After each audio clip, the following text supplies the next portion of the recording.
बीना और चंदर आजादपुर मंडी में साफ सफाई और मेहनत मजदूरी करके अपना पेट पालते थे।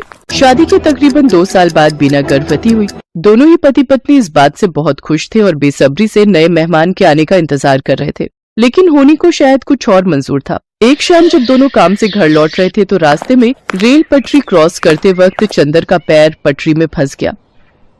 अरे अरे ये मेरा पैर, अरे ये क्या हो गया जी? जल्दी जल्दी पैर निकालने की कोशिश कीजिए। कोशिश तो कर रहा हूँ बीना, लेकिन ये निकल ही नहीं रहा। बीना भी उसकी मदद करने की कोशिश करती है, लेकिन उसका पैर बाहर नहीं निकल पाता। तभी उन्हें ट्रेन की आवाज आती है। जल्दी कीजिए जी, ट्रेन आ रही है। बीना, मुझे लगता है कि मेरा जाने का वक्त आ गया है। तुम जाओ यहाँ से और अपना और मेरे बच्चे का ध्यान रखना। मुझे भागे को अपने बच्चे का मुंह देखे बिना ही इस दुनिया से जाना होगा। नहीं, ऐसा मत कहिए जी। मैं आपके बिना कैसे रह पाऊंगी? मैं भी आपके साथ इसी पटरी पर अपनी जान दे दूंगी। नहीं, हमारे बच्चे के लिए तुम्हें जीना होगा बीना। अब जाओ यहाँ से, तुम्हें हमारे होने वाले बच्चे की कसम। जैसे ही बीना पटरी से दूर जाती है तभी ट्रेन आकर विनोद को पल भर में काट देती है। बीना की आंखों के सामने उसके पति की मौत हो जाती है। एक ही पल में उसकी हंसती खेलती दुनिया उजड़ जाती है और वो एक विधवा बन जाती है। चंदर के जाने के बाद बीना बिल्कुल अकेली हो चुकी थी।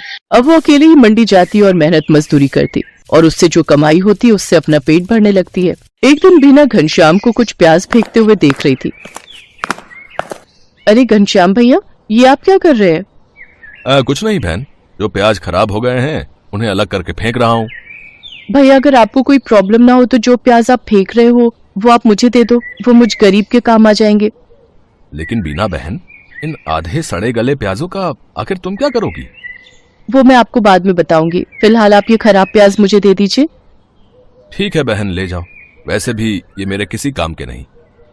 इसके बाद बीना उन खराब प्याजों को एक थैले में भर लेती है और शाम को अपने साथ घर ले आती है और उसमें से थोड़े ठीक प्याजों को अलग करके रख लेती है और जिनकी हालत ज्यादा ही खराब थी उन्हें अपने घर के बाहर बनी क्यारी में बो देती है।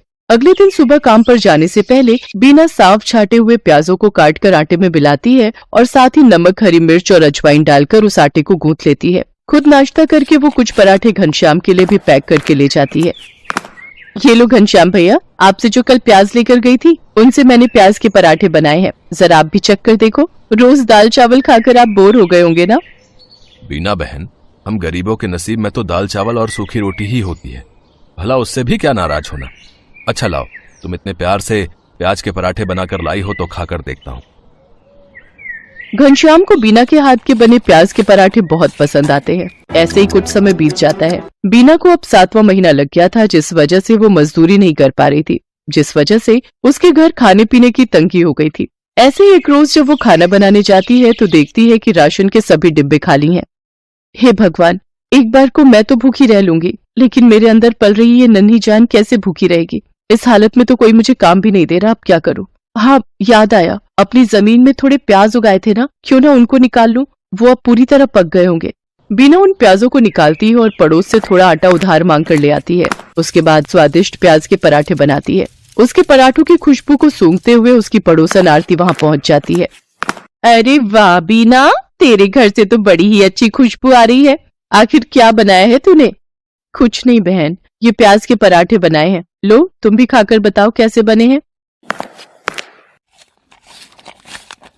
वाह वाह वाह, क्या स्वाद है बीना तेरे हाथों में। अरे इतने अच्छे पराठे तो ढाबे वाला भी नहीं बना पाता। मैं तो कहती हूँ तू प्याज के पराठे का एक ठेला लगाकर बेच और पैसे कमा। जब ऊपर वाले ने तुझे इस हुनर से नवाजा है कि तू इतना अच्छा खाना बना लेती है तो इसका फायदा उठा। उसकी बात बीना को सही लगी और वो मदद के लिए घनश्याम के पास जाती है। घनश्याम के पास एक पुराना ठेला था जिस पर वो गलियों में जाकर प्याज बेचता था, लेकिन जब उसने मंडी में खुद की दुकान ले ली तब से वो ठेला बेकार ही खड़ा रहता था। घनश्याम वो ठेला बीना को देने के लिए तैयार हो जाता है। घनश्याम शाम को अपना पुराना ठेला लेकर बीना के घर पहुंचता है। ये लो बीना बहन, इसकी मरम्मत मैंने करवा दी है, अब तुम इसका इस्तेमाल कर सकती हो। आपका बहुत बहुत शुक्रिया घनश्याम भैया, आपका ये एहसान मैं कभी नहीं भूलूंगी। अगले दिन सुबह जल्दी उठकर बीना सारी तैयारी कर लेती है और मंडी में जाकर अपने प्याज के पराठों का ठेला लगा लेती है। लेकिन काफी देर तक जब कोई ग्राहक नहीं आता तो वो सोचती है, हे भगवान, दिन ढलने को आ गया लेकिन अभी तक एक भी ग्राहक नहीं आया। अगर ऐसे ही चलता रहा तो मैं अपने होने वाले बच्चे को क्या खिलाऊंगी? लगता है अब बिजनेस चलाने के लिए कोई तरकीब लगानी होगी। एक काम करती हूँ, कम दाम करके बेचती हूँ। एक बार मेरे पराठों का स्वाद सबकी जुबान पर चढ़ गया तो वो कहीं और जा ही नहीं पाएगा। इतना सोचकर बीना आधे दाम में प्याज के पराठे बेचने लगती है। कम दाम में बहुत सारे लोग बीना के पराठे खाने लगे। कुछ दिन बीना ने सबको कम दाम पर ही पराठे बेचे, लेकिन फिर जब उसके ग्राहक बढ़ गए तो उसने रेट बढ़ा दिए। लेकिन तब तक वो पूरी मंडी में प्याज के पराठों वाली के नाम से मशहूर हो चुकी थी। कुछ ही दिनों में उसकी अच्छी खासी कमाई होने लगी थी। वो भगवान के आगे हाथ जोड़कर बोलती है, हे भगवान, तेरी कृपा से और कुछ अच्छे लोगों की मदद से मेरा काम बहुत अच्छा चल पड़ा है और मैं अच्छी खासी कमाई कर लेती हूँ। बस मुझ पर ऐसी ही अपनी कृपा दृष्टि रखना ताकि मैं अपने बच्चे को एक अच्छी जिंदगी दे सकूं। कुछ ही दिनों में बीना खुद का ढाबा खोल लेती है। अब उसकी खूब अच्छी कमाई होने लगी थी। उसका काम और बढ़ गया था, इसलिए उसने अपनी मदद के लिए 2 लाचार औरतों को रख लिया था। बीना की डिलीवरी का समय भी आ गया और उसने एक बेटे को जन्म दिया।